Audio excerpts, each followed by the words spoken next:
Hello guys, welcome to Cook with Ron. This is obviously not Ron, I'm his wife, and I have a very quick, delicious recipe with literally 3 ingredients. You can substitute it for your cookie, for your donut, for breakfast snack, eat it with your tea, coffee. It's great, and the kids love it. So all you need is really want to melt about 2 tablespoons of butter, add half a cup of sugar, let that melt, and you can add 1.5 cup of sesame seeds and just stir everything around, let it get roasted a little bit.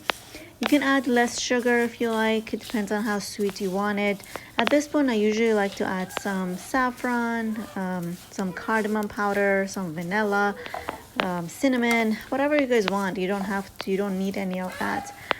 Once I let everything come together, as you can see, just stir it around literally for a couple of minutes, and then once you feel like it's all together, pour it into your container.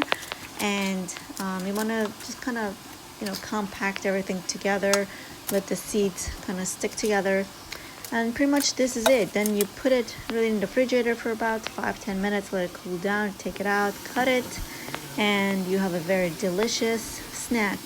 I guarantee you will love this. It is healthy and it will help you with your sweet tooth, and you will lose weight. So enjoy. If you like this, please subscribe and like our channel, like our videos, and we will see you soon.